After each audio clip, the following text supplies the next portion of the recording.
नगरीला पोहोचलेले आहेत भगवान परमात्मा.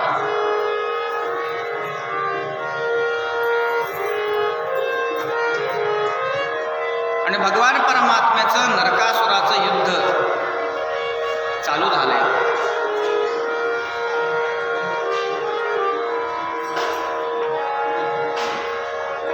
आणि त्या युद्धामध्ये नरकासुराचा वध भगवान परमात्म्याने केलेला आहे.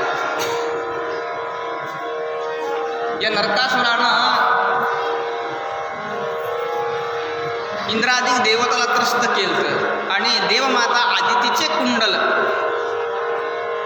त्यानं बळजबरीपूर्वक घेतली होती, त्याला आवडले म्हणून असं वर्णन येतं. नरकासुर मेल्यानंतर भूमी फांगली गेली आहे आणि त्यात नरकासुर जाऊन पडलाय. आणि भूमिदेवीनं काय केले,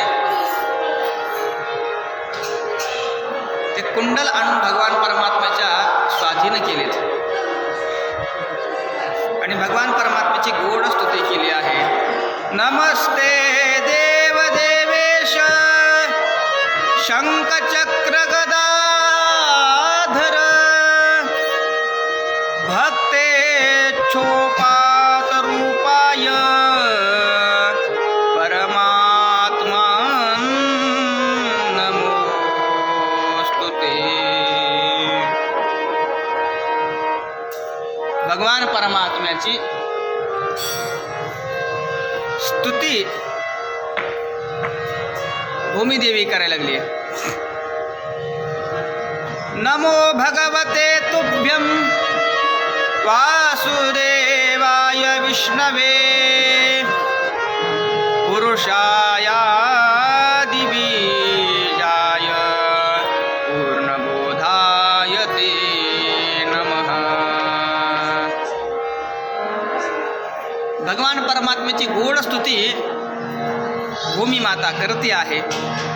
भगवान परमात्मा कुंडल घेऊन देवमाता आदितीकडे गेले, कुंडल दिल्याचं वर्णन श्रीमद भागवतामध्ये येतंय. असे अनंत भगवान परमात्मा पराक्रमी होते. दिव्य लीला भगवान परमात्म्याच्या चालू होत्या. सप्तम दिवस कथेचा आहे, शेवटचा दिवस कथेचा आहे. भगवान परमात्मा द्वारकेतले थोडे थोडे चरित्र आपण पाहून पुढे चालूया.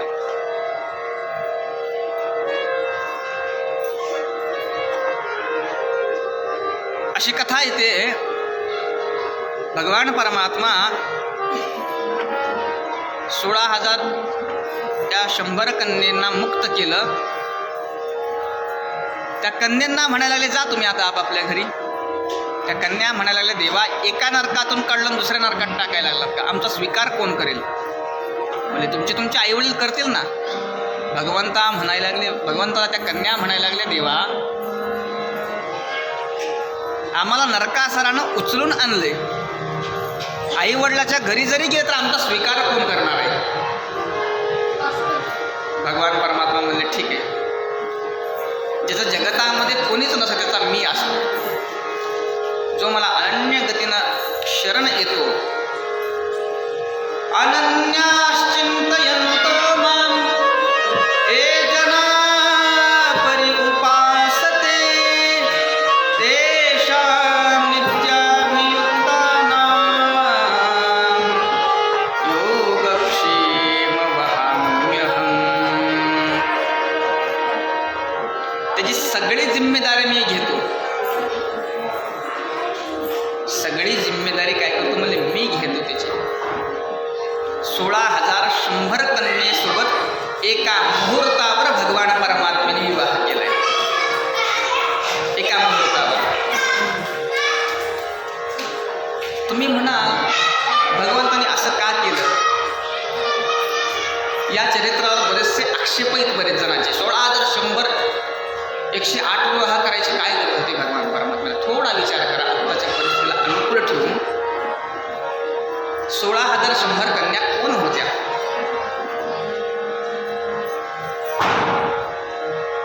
याचा विचार करा, याचे उत्तर तुम्हाला मिळून जातील. मला जास्त सांगत बसायची गरज पडत नाही.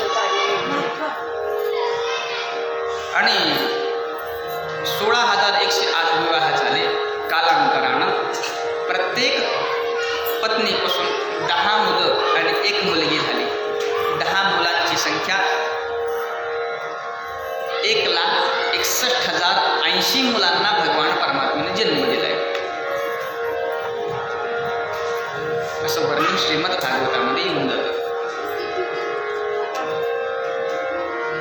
1,61,080 मुलांना जन्म दिलाय. भगवान परमात्मा आपल्या द्वारकेमध्ये आनंदानं वास्तव्य करत होते. कुठल्याही पत्नीची कधीही तक्रार नाही की हे संपलं ते संपलं. 16,108 पत्न्यामध्ये भगवान परमात्मा राहून सगळ्यांना आनंदी ठेवते. भगवान आपली एक केली तर आपल्याला आनंदी ठेवणं अवघड जातं. हे आहे तर हे नाही, ते आहे तर ते नाही. पण भगवान परमात्मा सगळ्यामध्ये मस्त राहतात. ही तर भगवंताची विशेषता आहे ना. भगवान परमात्म्याची ती विशेषता आहे. एक दिवस असा विचार केला भगवंतानी, सगळ्या राण्या रुसत्यात पण माझी रुक्मिणी कधी रुसली नाही. भगवान परमात्मा दिव्य लीला करतात. उत्तम गृहस्थाश्रम कसा असावा हे भगवंताकडे पाहावं. भगवान गोपालकृष्णाकडे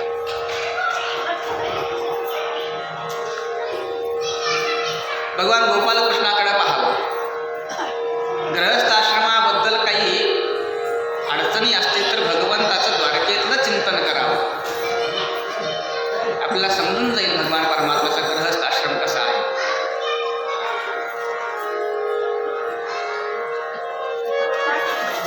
एक दिवस काय झालं, नारद महर्षी स्वर्गातून आले आणि भगवान परमात्म्याला पारिजातक नावाच्या वृक्षाचं फुल काय केलं आहे, दिलं आहे. भगवान परमात्म्याने ते फुल घेतलं आणि रुक्मिणी आई साहेबाला देऊन टाकलं. रुक्मिणीने केसामध्ये घातलं. नारद महर्षी सत्यभामेच्या महलामध्ये गेलेत.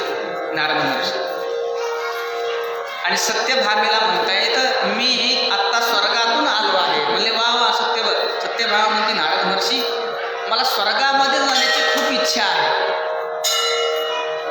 तिथे बऱ्याच दिव्य वनस्पती आहेत, सगळीकडे दिव्य वातावरण आहे असं मी ऐकलं आहे. म्हणजे हो तुमचं बरोबर आहे. तिथं एक पारिजातक नावाचं वृक्ष आहे, त्याचं आत्ताच एक मी फुल आणलंय. म्हणजे कुठे दाखवा. नारद महर्षी म्हणाले तुम्हाला बघायचं असेल तर रुक्मिणीच्या केसामध्ये फार छान दिसायला लागले. म्हणजे रुक्मिणीला कोणी दिलं. म्हणले मी द्वारकानाथाकडे दिलं तर द्वारकानाथाने रुक्मिणी आई साहेबाला दिलं. सत्यभामेच्या चेहऱ्यावर 12 वाजले. म्हणायला लागले द्वारकानाथाची पट्टराणी मी आहे, मला दाखवणं सुद्धा भगवंतांनी उचित समजलं नाही, रुक्मिणीला देऊन टाकलं.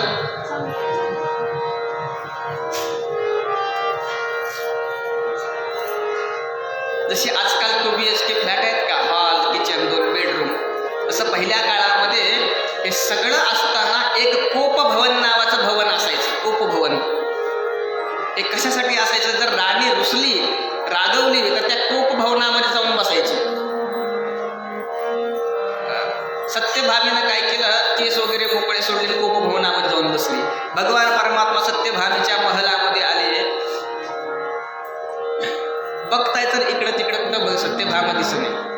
भगवंतानी म्हणले कुठं गेली असं, आणि एकदम त्यांच्या लक्षात आलं की कोपभवनामध्ये जाऊन पाहावं. म्हणून भगवान परमात्मा कोपभवनामध्ये गेल्याबरोबर सत्यभामा तिथं दिसली. भगवंतानी विचारलं काय झालं सत्यभामा. सत्यभामा बोलायलाच तयार नाही.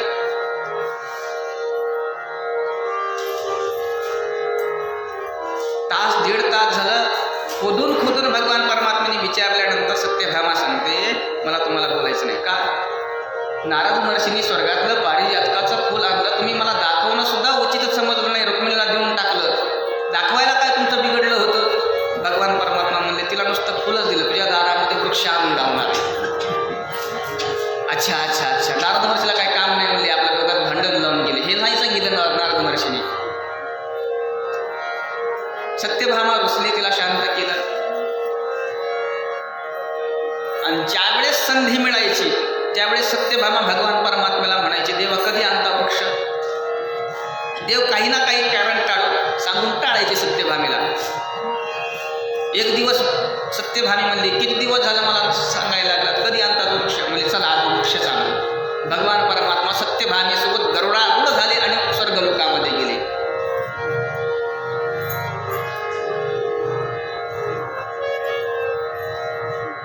आता ह्या स्वर्गाबद्दल सुद्धा वादच आहेत बरेच.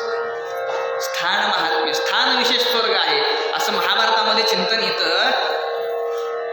हिमालयाच्या पुढं एक स्वर्ग नावाचं बेट होतं असं महाभारतामध्ये सांगतात. स्थान विशेषत्व वगैरे ते नंतरचा भाग आहे. पण स्वर्गाच्या ठिकाणी भगवान परमात्मा सत्यभामा गेल्याचं वर्णन भागवतामध्ये येऊन जाते. भगवान परमात्मा सत्यभामेला गेले. इंद्राला कळालं. इंद्रानं स्वागत केलं. या या म्हणले, सरकार तुमचं आमच्या अमरापुरीमध्ये स्वागत आहे. भगवान परमात्म्याची अर्घ्यपाद्याने पूजा इंद्राने केले. आणि इंद्र म्हणतो, देवा चला जरा स्वर्ग पहा आमचा. भगवान म्हणले, त्यासाठीच आलोय म्हणले यात्रेला. कोरोनामुळे कुठं जाणं झालं नाही म्हणले 2 वर्ष. कंटाळले म्हणले घरात बसून बसून, म्हणूनच तुमच्या स्वर्गाची यात्रा केली. सत्यभामेला सोबत घेऊन भगवान परमात्मा स्वर्ग पाहायला लागले. आणि इंद्र स्वर्गातल्या प्रत्येक गोष्टीला दाखवायला लागला, हे आमच्या स्वर्गाचं असं, ते आमच्या स्वर्गाचं तसं. आणि बघत बघत पारिजातक वृक्षाजवळ आले. आणि पारिजातक वृक्षाजवळ आले की सत्यभामेने भगवान परमात्म्याला चिमटा काढला, मागा पारिजातक. भगवान म्हणले, थांब की जरा, आत्ताच पाहिले, लगेच कसं मागायचं. आणि सगळं भ्रमण झाल्यानंतर इंद्राला भगवान परमात्मा म्हणतायत, हे बघ इंद्रदेवा, हे देवेंद्र, माणूस फिरायला आल्यानंतर काहीतरी आपल्या घरी घेऊन जात असतं विदेशातल्या गोष्टी. तसं मला तुझ्या स्वर्गातलं काहीतरी घेऊन जायचंय. म्हणजे सरकार हुकूम करा, तुमचीच वस्तू आहे. भगवान म्हणजे तुमचं पारिजातक वृक्ष मला फार आवडले, ते घेऊन जायचंय. इंद्र सहजगत्या होय म्हणणार होता, परंतु त्याच्या पत्नीनं त्याला थोडं दाबलं. म्हणले, या पारिजातक वृक्षाच्या फुलानं आमचा शृंगार होतो, हा जर घेऊन गेले तर आमचा सगळा शृंगार अधुरा राहील. शृंगार करतो ना, मेकअप होतो. या पारिजातक वृक्षाच्या फुलाशिवाय आमचा शृंगार पूर्ण होत नाही, देवा हे देऊ नका. इंद्र सहजगत्या होय म्हणणार होता, परंतु इंद्र मला माफ करा देवा, ही स्वर्गाची संपत्ती आहे, ह्याला भूमीवर आम्ही पाठवू शकत नाही, दुसरं काहीतरी घेऊन जावा. भगवंताने सत्यभामेकडे बघितलं. म्हणले, पाहिजे तर हेच पाहिजे, दुसरं काहीच पाहिजे नाही, तुम्ही वचन दिले मला. भगवान म्हणले, थांब थोडं. भगवान परमात्मा म्हणले इंद्राला, हे बघ इंद्रा, मला जी गोष्ट आवडली आहे तीच घेऊन जाण्यात आनंद आहे. मला आवडली एक, तू देणार एक, याला काही अर्थ नाही. मला पारिजातकच घ्यायचंय. इंद्र पुन्हा आपल्या पत्नीकडे बघतो. म्हणजे तुमच्या एक लक्षात आलं का बघा, पत्नीचा दबदबा इंद्रावर सुद्धा आहे. सामान्य माणसावर आहे यात काही नवल. इंद्राधिक देवता सुद्धा पत्न्यांना घाबरतात. आता तसं काय मला अनुभव नाही एवढा, झाल्यावर कळत आता कसं असते.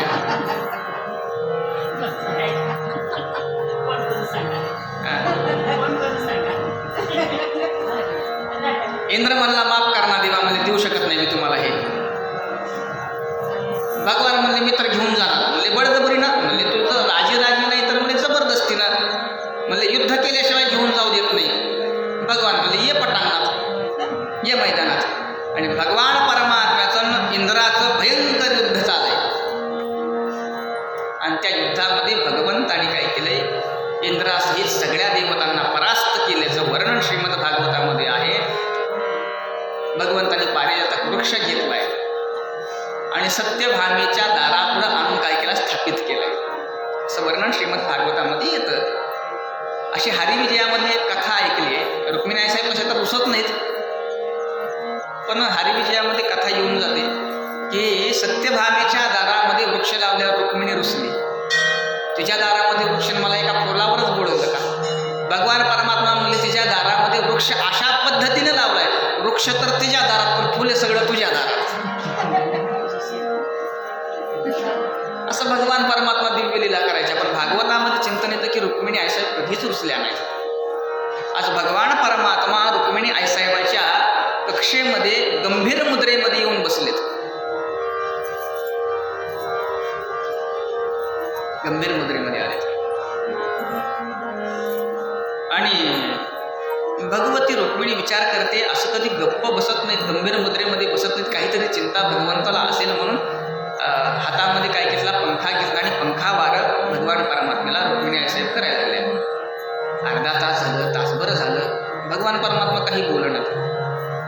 भगवतीने विचारलं, सरकार काय आज नाराज आहात, काय काही बिनसलंय का तुमचं?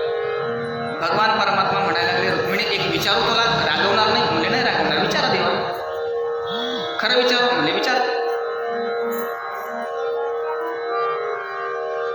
रुक्मिणी आईसाहेबाला भगवंत म्हणतात, रुक्मिणी मला एक गोष्ट सांग. म्हणजे काय देवा, तू माझ्यासोबत लग्न का केलं?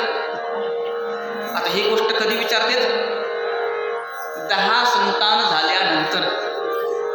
आताच्या नवऱ्यानं जरा विचारून बघा बरं, 1-2 मुलं झाल्यावर आपल्या पत्नीला विचारा बरं, तू माझ्यासोबत लग्न का केलं? काय होईल आपली अवस्था? अय पिटी मास्तर, काय होईल अवस्था?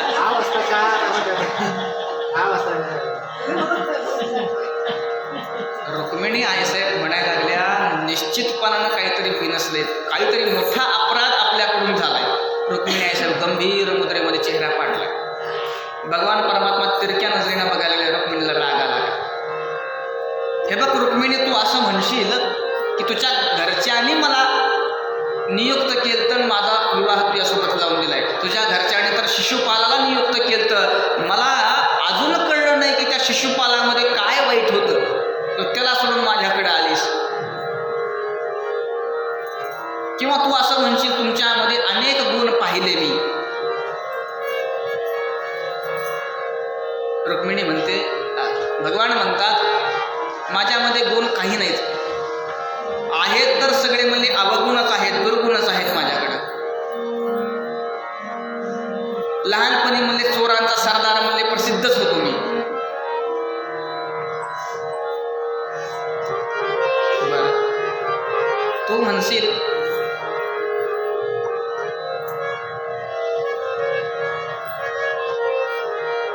की तुमच्या माता पित्याकडे बघितलं, तुमच्या खानदानाकडे बघितलं, तुमचं उच्च खानदान आहे म्हणून तुमच्याशी लग्न केलं. हे बघ म्हणजे रुक्मिणी, माझ्या आई वडिलाचाच नेमका पत्ता नाही. कोण म्हणतंय वसुदेव देवकीचा, कोण म्हणताय नंद यशोदेचा आहे, म्हणजे आई वडील निश्चित नाहीयेत. आणि असं बोलत बोलत मधून मधून भगवान परमात्मा रुक्मिणीकडे पाहायचे. रुक्मिणीच्या चेहऱ्यावर राग येत नाही हे बघितल्यानंतर भगवंत म्हणले, रुक्मिणी अजून सुद्धा वेळ गेली नाही. एवढं म्हणल्याबरोबर रुक्मिणीच्या हातातून पंखा सुटला आणि बेशुद्ध रुक्मिणी माता पडायला लागल्यानंतर भगवंताने दिव्य चतुर्भुज स्वरूप प्रगट केलं. 2 हातामध्ये रुक्मिणीला सांभाळलं, एका हाताने पंखा घालायला लागले तर एका हाताने पाणी शिंपडायला लागले. आणि जसं तसं रुक्मिणीला काय केलं म्हणजे सावध केलं, पलंगावर बसवले आणि भगवान परमात्मा मोठ्यानं हसायला लागलेत. रुक्मिणीला काहीच कळेना झालं, भगवान का हसायला लागलेत. रुक्मिणीला भगवान परमात्मा म्हणतात, हे बघ रुक्मिणी, गृहस्थ आश्रमाचं हे वैशिष्ट्य आहे की हास्य परिहास आपल्या पत्नीसोबत करणं हे भाग्य म्हणजे गृहस्थ आश्रमाला लाभलंय. इतर कुठल्या आश्रमामध्ये ही संधी मिळत नाही. आणि लग्नाच्या किती वर्षानंतर आज तुझ्यासोबत मी थोडा हास्य परिहास केला तर तू एवढी मनावर घेतलं की बेशुद्ध झालीस. रुक्मिणी आईसाहेब म्हणतात, देवा तुम्ही हास्य परिहास केला, कसा केला हे मला माहीत नाही, पण तुम्ही जे बोललात ते अक्षरशः सत्य बोललात. म्हणजे मी सत्य बोललो? म्हणजे बरोबर आहे. मी असं म्हणलो की माझ्यामध्ये कुठलेच गुण नाहीत, चोरांचा सरदार आहे मी.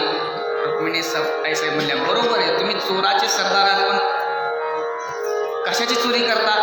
भगवान त्याला रुक्मिणी आईसाहेब म्हणाले, व्रजे वसंतम नवनीत चौरम गोपांगनानां चतुकूल चौरम अनेक जन्मार्जित पाप चौरम चौराग्रगण्यं पुरुषं नमामि. व्रजे वसंतम नवनीत चौरम, वृंदावनातलं माखन मिश्री चुरली आहे, मनुष्याचे जीवाचे अनेक जन्माचे पाप तुम्ही चोरून घेता.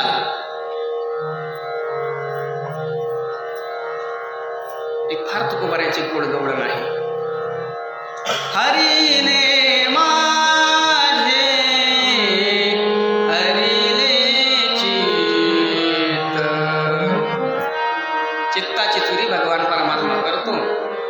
अच्छा म्हणले, वा म्हणले रुक्मिणी, तू अर्थच बदलून टाकला. मी असंही म्हणलं होतं की माझ्या आई वडिलाचा पत्ता नाहीये. बरोबर आहे म्हणले देवा तुमचं.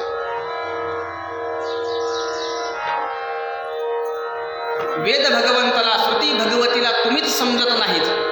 नेती नेती म्हणून श्रुती भगवती शांत होते, मौन विते. वेद जाणो गेला पुढे मौनावला. वेदाने तुम्हाला जाणण्याचा प्रयत्न केला, तोही मौन झाला. श्रुती भगवती शांत झाली. नाथबाबा एका अभंगामध्ये बोलतायत. वेदादि कश्रमले न कळेत या पार, शास्त्रासी निर्धार न कळेची. शास्त्राला कळत नाही, वेदाला कळत नाही, पुराणाला कळत नाही, मग तुम्ही एवढ्या सगळ्यांना कळत नाही, तुम्हीच समजत नाही, तर मग तुमची आईवडील कशी समजणार? असतील तर समजतील ना. तुम्हीच सगळ्या जगताचे आईवडील झालात. त्वमेव माता च पिता त्वमेव, तुम्हीच सगळे झालात. एक राम लक्ष्मीमध्ये फार गोड श्लोक येतो. माता रामो मत्पिता रामचंद्र, स्वामी रामो मत्सखा रामचंद्र, सर्वस्वं मे रामचंद्रो दयाळु, नान्यं जाने नैव जाने न जाने. सगळ्या जगताचे माता पिता एकमात्र भगवान आहेत. तुम्ही आहात, मग तुमची आई तुम्हाला कशी समजतील? हे बघ रुक्मिणी, भगवान परमात्मा रुक्मिणी आई साहेबाला म्हणतात, रुक्मिणी मी तुझ्या भावाच्या जरासंधाच्या भीतीनं मला द्वारकापुरीमध्ये येऊन वास्तव्य केले. रुक्मिणी आई साहेब म्हणतात, बरोबर आहे तुमचं देवा. ज्या भक्ताचं हृदय समुद्राच्या पाण्यासारखं स्वच्छ असतं, त्याच भक्ताच्या हृदयामध्ये तुम्ही येऊन वास करतात. ज्यांच्या हृदयामध्ये काम क्रोधाधिक मद मत्सराधिक विकार भरले आहेत, विषय रस भरला आहे, त्या भक्ता त्या जीवाच्या हृदयामध्ये तुम्ही जात नाहीत. विकार रहित विषय रहित ज्यांचं स्वच्छ आणि सुंदर हृदय असतं, त्याच भक्ताच्या हृदयामध्ये तुम्ही येऊन वास करतात देवा. रुक्मिणीनं सगळेच भगवान परमात्म्याचे अर्थ बदलून टाकले. भगवान परमात्मा रुक्मिणीला म्हणतात, रुक्मिणी आज जर मी तुझ्यासोबत हास्य परिहास केला नसता तर मला समजलं नसतं तू एवढी विदुषी आहे, एवढी शिकलेली आहेस असं समजलं नसतं. असं भगवान परमात्मा आपल्या गृहस्थ आश्रमामध्ये काय करायचे, थोडं लीला करायचे. असे चरित्र भगवान परमात्म्याचे दशमस्कंदामध्ये विस्तारपूर्वक सांगितले गेलेले आहेत.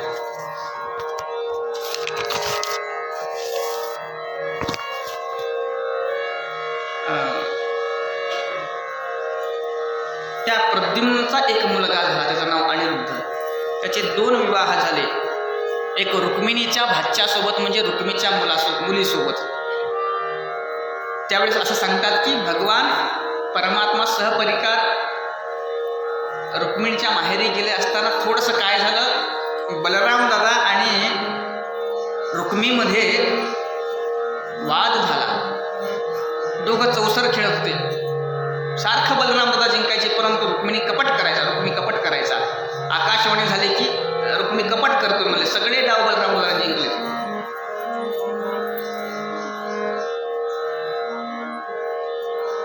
अच्छा, बलराम दादाला राग आला आणि बलराम दादाने काय केलं म्हणजे रुक्मिणीचा वध केलाय. भगवान परमात्म्याला पंचायत पडली, बाजू कोणाची घ्यावी. भावाची घ्यावी तर रुक्मिणी आई साहेब म्हणतील, लग्न झालं तरी भावाची बाजू घेणं काही सोडलं नाही. आणि रुक्मिणीची बाजू घ्यावी तर बलरामदा म्हणतील की मला बायकोच्याच मागं गेला तर बायकोचंच ऐक. पत्रकाराने देवाला विचारलं, तुमची काय प्रतिक्रिया आहे? भगवान परमात्म्याने मौन धारण केलं, काहीच बोलता आलं नाही. एक विवाह तर अनिरुद्धचा असा झाला. तर दुसरा विवाह बाणासुराची मुलगी उषा तिच्यासोबत झाल्याचं वर्णन भगवान परमात्म्याचं आहे. विषमस्कंदामध्ये शुकाचार्य करतायत. आणि या बाणासुराच्या प्रकरणामध्ये भगवान परमात्म्याचं आणि भगवान शिवाचं युद्ध झाल्याचं वर्णन आहे.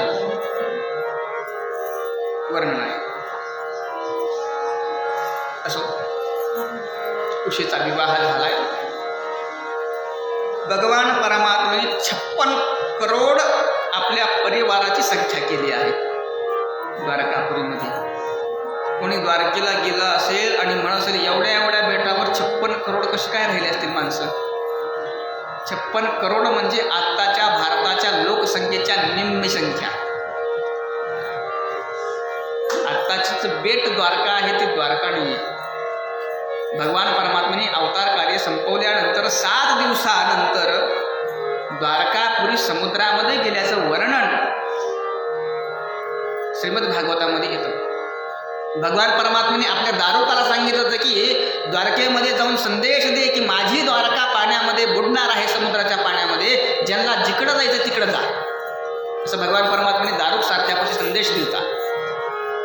आत्ताच्या द्वारकेचं प्रमाण धरून त्या काळच्या संख्येचं विवरण करायचं नाही. आत्ताचे आकडे आणि ते आकडे ह्यामध्ये फरक असतो. त्यामुळं आणि वैष्णवज्वर आणि माहेश्वरज्वर यांच्यामध्ये थोडंसं काय झालेलं आहे, युद्ध झालेलं आहे. वैष्णवज्वर माहेश्वर ज्वरावर थोडासा अधिक झालेला आहे.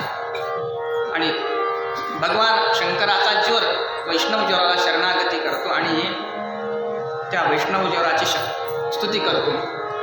ज्वर उवाच नमामि त्वं शक्तिं परेशं सर्वात्मकं केवलं ज्ञाप्तिपात्रं विश्वोत्पत्तिस्थान संरोध हेतुं यद्दत् ब्रह्म ब्रह्मलिंगं प्रशान्तं.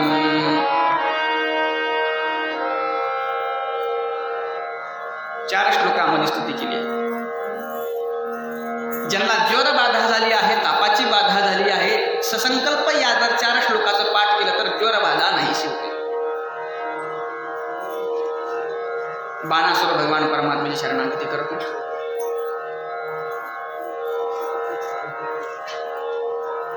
आणि उषेचा आणि अनिरुद्धचा विवाह काय झाला म्हणजे लावून देतो. उषा आणि अनिरुद्धचा विवाह लावून देतो असं वर्णन श्रीमद भागवतामध्ये 63व्या अध्यायामध्ये होऊन जातं. देश वाजवा.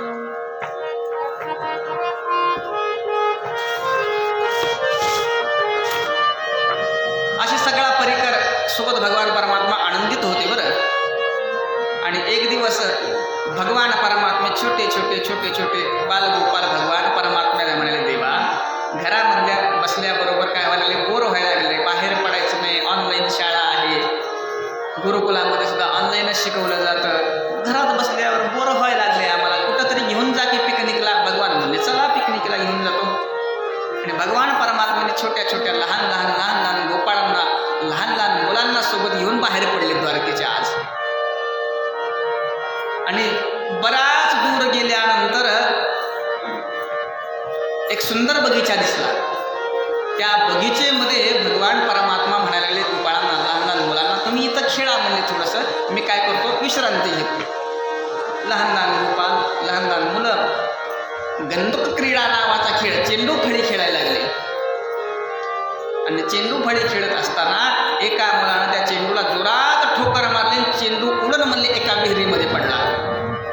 सगळे पोरं त्या विहिरीच्या कडेनं गेले, चेंडू घ्यायचा विसरून गेले आणि पळत भगवान परमात्म्याकडे आले आणि भगवंताला म्हणले, सरकार आजपर्यंत खूप सरडे बघितले पण एवढा मोठा सरडा बघितला नाही मी. भगवान परमात्म्याने या नादानं आपल्या लहान लहान मुलाला शिक्षित करायचं होतं. त्यासाठी भगवान परमात्म्याने ही लीला केली आहे. माता शत्रु पिता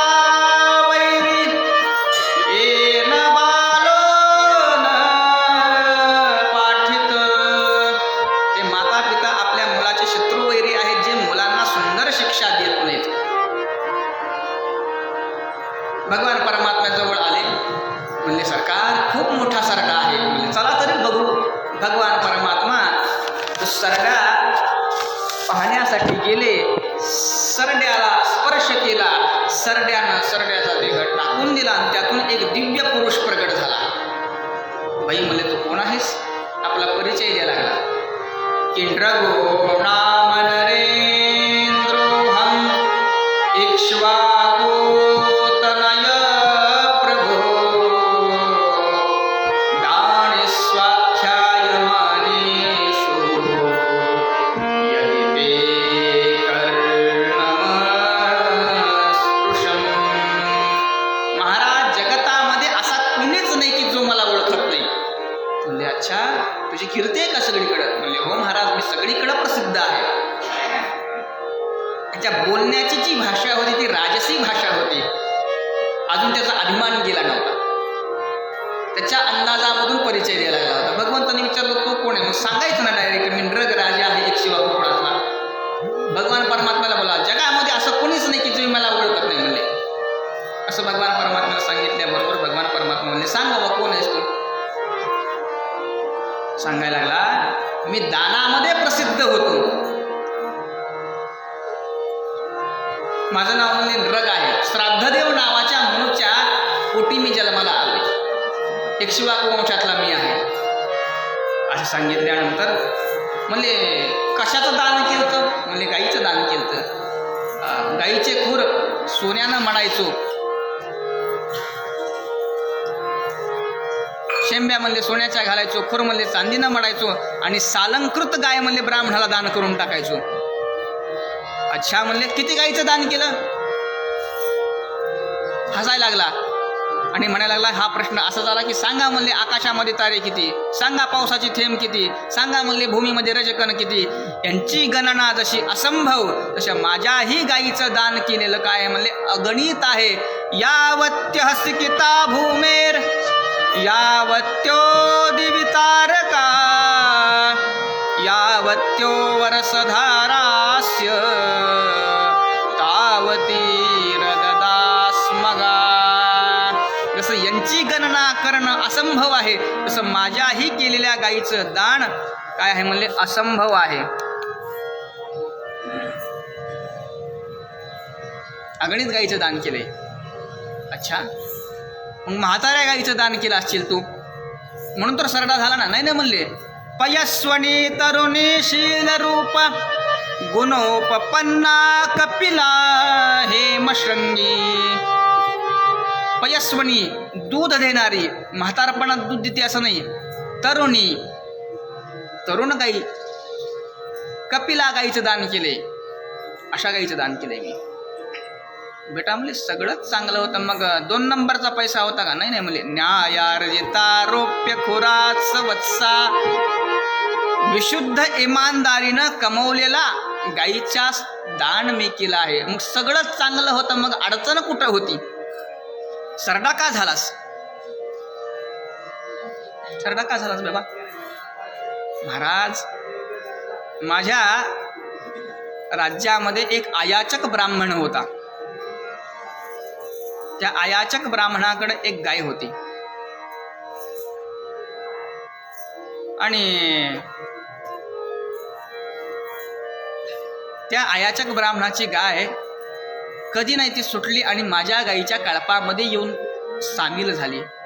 मला ते समजलं नाही. मी तीच गाय दुसऱ्या ब्राह्मणाला अर्पण केली. मी दान केलेल्या पंडितजी गाय घेऊन जात होते आणि ते अयाचक पंडितजी काय करते, गाईचा शोध घेत येत होते. दोघांमध्ये थोडीशी कुरकुर झाली. ते अयाचक पंडितजी म्हणतात ही गाय माझी आहे.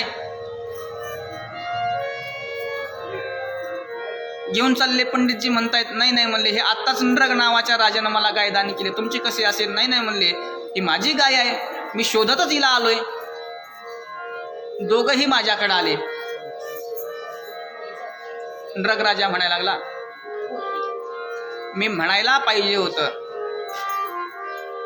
हे पंडितजी, हे ब्राह्मणदेव, तुमची गाय चुकून माझ्याकडे आली. या गाईच्या बदल्यामध्ये दुसऱ्या 10 गायी तुम्ही घेऊन जा. पण मी असं म्हणलं नाही. मी अभिमानामध्ये भरलो होतो.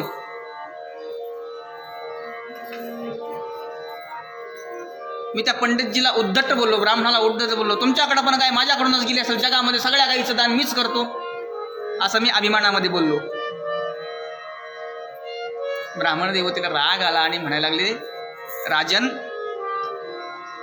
गौसेवा या ब्राह्मणाच्या घरी झाली असती तरी मला काही अडचण नव्हती, पण तो राजपदावर असून निर्णय घेण्यामध्ये असक्षम राहिला, जातो सरडा होची. आणि बस त्या ब्राह्मणाच्या शापाच्या परिणामानं देवा मी सरडा झालो. पण माझे पुण्य उदय काय झाला म्हणले, पुण्याचा उदय झाला, भाग्य उदयाला आलं, आणि तुमचं काय झालं म्हणले, मला दर्शन झालं, तुमचा स्पर्श झाला देवा. आणि भगवान परमात्म्याची स्तुती नृगराजा करतो. देव देव जगन्नाथ गोविंद पुरुषोत्तम नारायण ऋषिकेश पुण्यश्लोकाच्युताव्यय. भगवंताची स्तुती करून अनंत अनंत स्तुती भगवान परमात्म्याची आहे. किती भगवान परमात्म्याचे गुण अनंत आहेत, लीला अनंत आहेत. भगवान परमात्म्याची स्तुती श्रीमद भागवतामध्ये स्तुती, गीत आणि संवाद याशिवाय काही नाही आहे.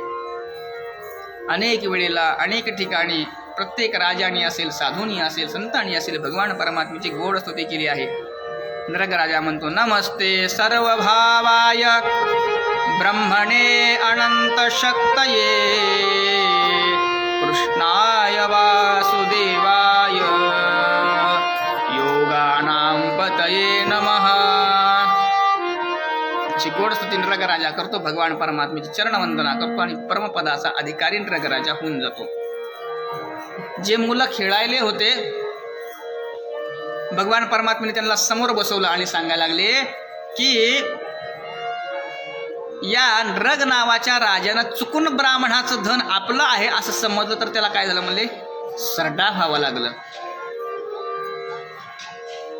तुम्ही असं कधी करू नका. लहान लहान मुलाला शिकवायला लागले, हिनस्ति विषमत्तारं वहनिरतभिप्रशाम्यति कुलं समूलं दहति ब्रह्मस्वारणी पावका. ब्राह्मणाचं दहन हे हानिकारक आहे. चुकून किंवा जाणीवपूर्वक जर आपल्याकडं आलं तर मला एकट्याचा विनाश होत नाही. कुलम समूलम दहती ब्रह्मस्वारणी पावका. भगवान स्वतः सांगतायत हे आपल्या लहान लहान मुलांना. म्हणून तुम्ही ब्राह्मणाचा अवमान कधी करू नका, संतांचा अवमान कधी करू नका. पोरं म्हणाले, नाही नाही म्हणले देवा आम्ही असं कधी करणार नाही. खबरदार म्हणले करू नका. भगवान परमात्म्याला पुढचं माहीत होतं म्हणले हे पोरं कसं वागणार आहेत.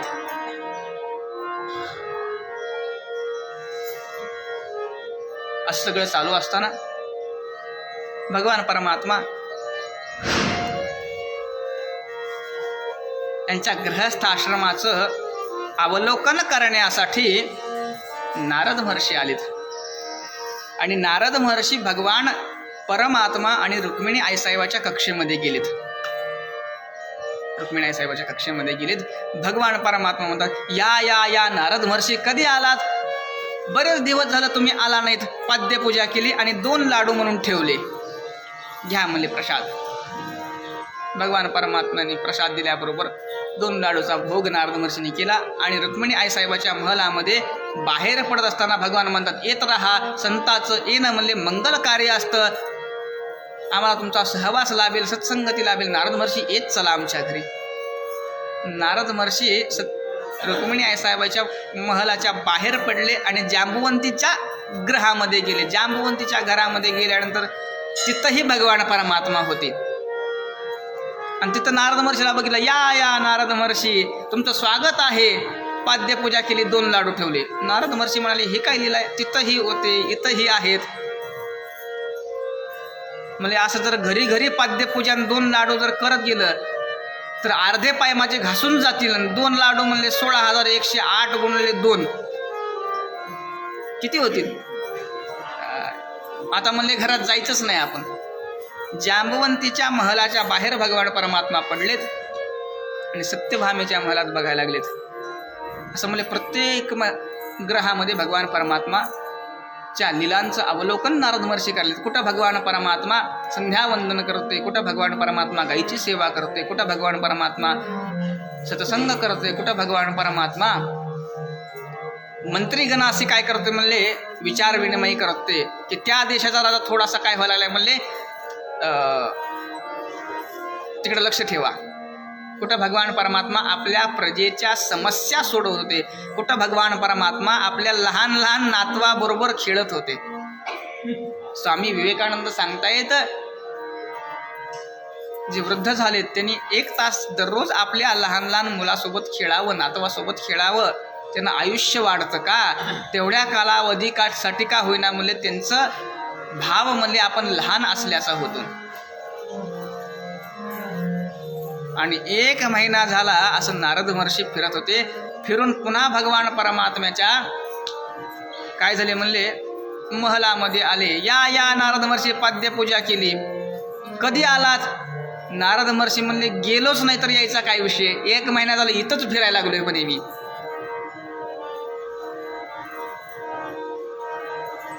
म्हणजे आश्चर्य नाही काय, जो सृष्टीच्या कणाकणामध्ये व्याप्त आहे, सर्वभूत जीवामध्ये तोच जर भगवान परमात्मा असेल तर 16,108 रूपामध्ये द्वारकेमध्ये वास केला, यात नवल काय.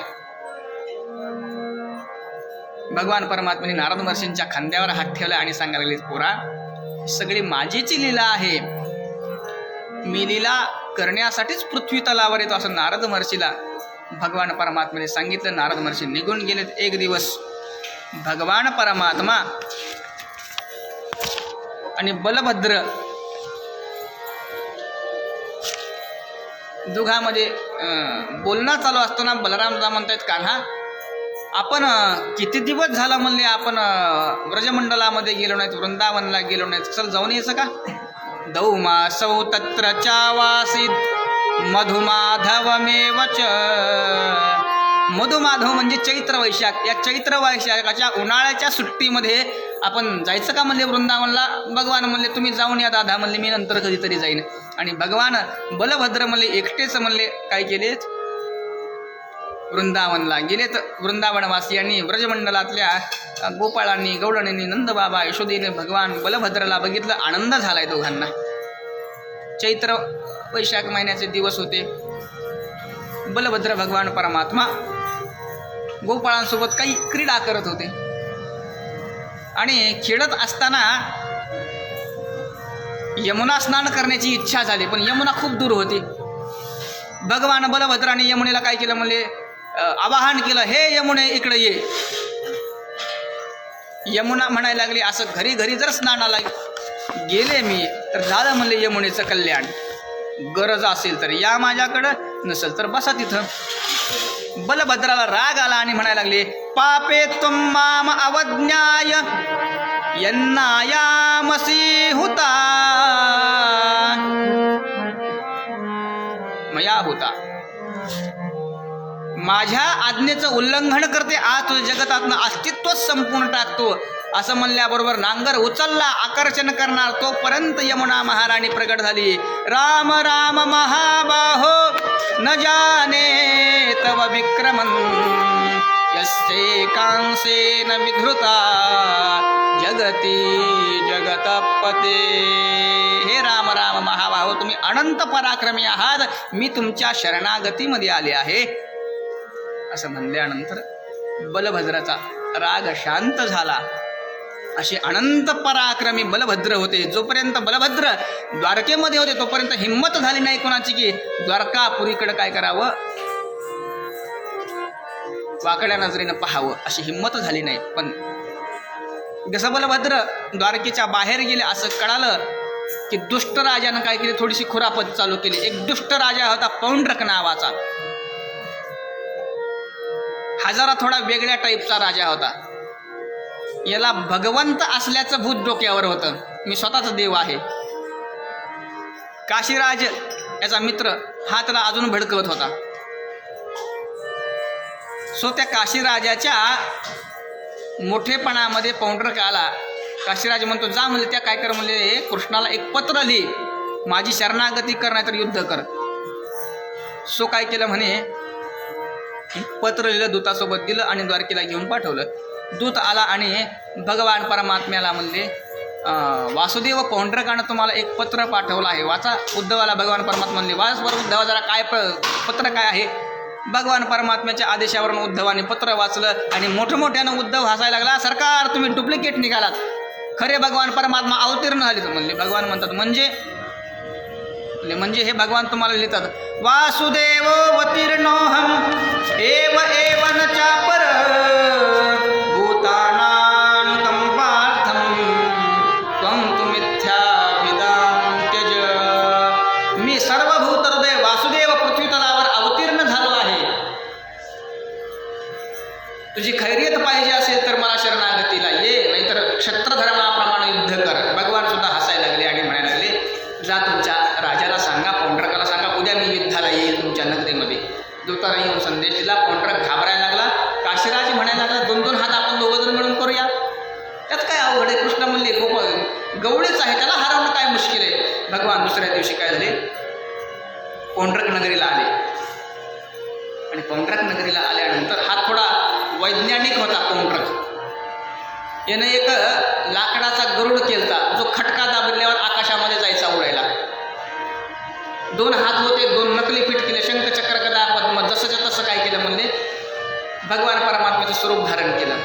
एक असते मृगकस्तुरी, जी अंगावर चोळल्यानंतर नीलमण्यासारखं मनुष्याचं शरीर होतं, मृगकस्तुरी लावली होती. आणि त्या डुप्लिकेट गरुडावर बसून तो पौंड्रक आकाशामध्ये फिरायला होता. भगवान बघून बघून हसायला लागले. उद्धवाला म्हणले, बघ बरं उद्धवा, या भैरूप्याला बघ म्हणले, यानं माझ्या स्वरूपाचं किती चिंतन केलं असेल. काही का असणार, मी याला माझ्याच काय करेल म्हणले, धामामध्ये पाठविलं. भगवान परमात्म्याने दिव्य सुदर्शन काढलं आणि क्षुरांग चक्रेन प्रहासा पट्टम रिपू, दिव्य सुदर्शनद्वारे पौंड्रकाचा उद्धार आणि भगवान परमात्म्याने केलेला आहे. बोल भक्तवत्सल भगवान की, द्वारिकाधीश की. भगवान परमात्म्याने पौंड्रकाचा उद्धार आपल्या दिव्य सुदर्शनाद्वारा केलेला आहे. असे अनंत पराक्रमी भगवान परमात्मा होते. इकडे लीलाही करायचे आणि दुष्टांचा संहारही भगवान परमात्मा करायचे. 2 मिनिटं भगवत चिंतन करूया आणि पुढच्या कथेला काय करूया म्हणजे प्रारंभ करूया. बोल द्वारिका